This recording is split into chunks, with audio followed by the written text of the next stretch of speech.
Mr. Chairman, kindly acknowledge the gentleman from Nara for interpellation.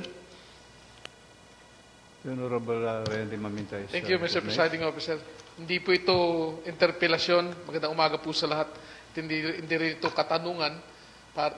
May kinalaman doon sa pananalita ng ating kagalang-galang na kasama mula sa munisipyo ng Aborlan, ng ikatlong distrito ng lalawigan ng Palawan.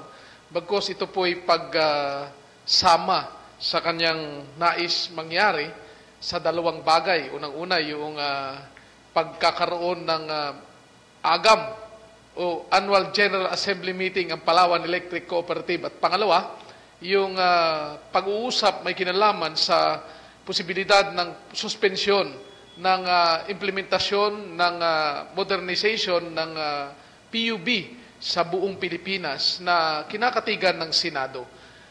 Sa unang bagay po ay nais kong magbigay ng suporta at dito sa pagkakataon ngayon sa ating ika-104 na regular na sesyon o pangkaraniwang sesyon ng Sangguniang Palalawigan ng Palawan ay hinahamon ko ang mga board of directors at ang general manager ng Palawan Electric Cooperative na pakinggan na ang taong bayan. Pakinggan na ang mga tinatawag nilang kamay-ari upang magkaroon na ng Annual General Assembly Meeting ang Palawan Electric Cooperative. Tapos na po ang pagkakaroon ng matataas na heat indexes sa lalawigan ng Palawan. Panahon na po ng tag-ulan. Ang tanging dahilan ng Palawan Electric Cooperative sa kanilang sulat ng suspensyon o pagtalakay at pag-aproba ng suspensyon ng Annual General Assembly Meeting noong nakaraang Mayo ay ang lubhang mainit na panahon sa ating lalawigan. Tapos na po yun.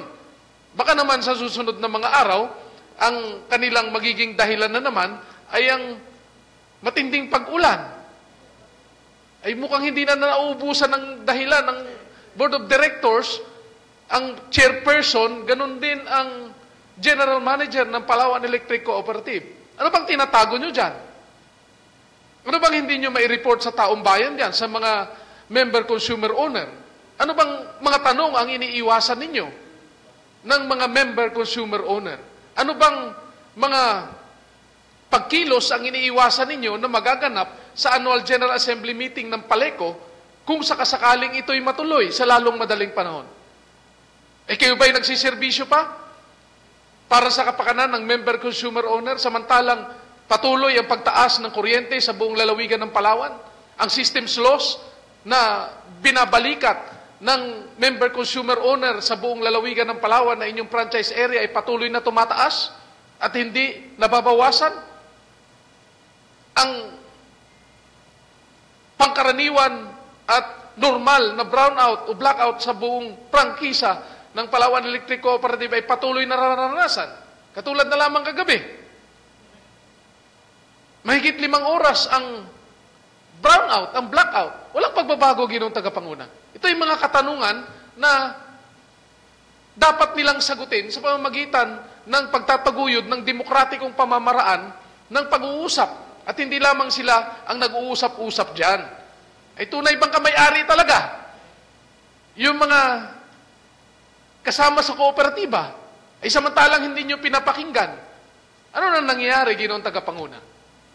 Ay siguro, maliban sa pananawagan at paghamon sa kanila, nais kong kunin ang pagkakataon ngayon, na formal na nating hilingin sa Kongreso ang pag-review ng kanilang prangkisa. Habang may panahon pa tayo, bago magkaroon ng pagtatapos ng kanilang prangkisa sa mga susunod na mga taon. Tila hindi sila interesado sa transisyon kung sakasakali sila'y mawalan ng prangkisa. Ay papaano na lang ang taong bayan?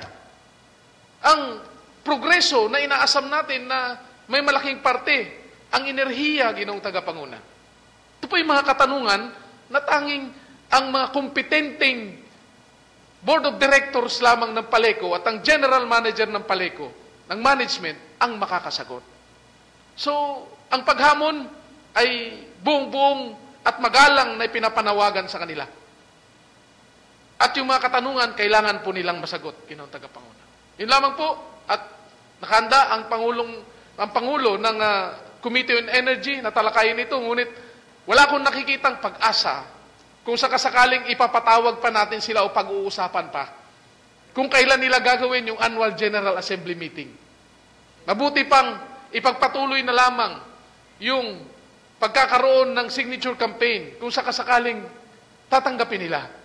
Ay, mayorya na po yung nakapirma na member consumer owner doon sa signature campaign na isinasagawa ngayon ng kabilang mga grupo kasama ang mga lokal na pamahalaan.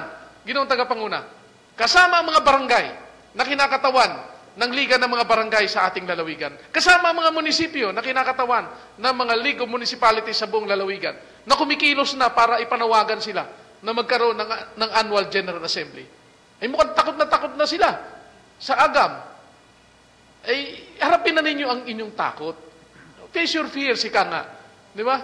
Para naman malinawagan tayo at magkaroon tayo ng mga kasagutan doon sa ating mga katanungan. Maraming salamat po, Ginoong Tagapangulo.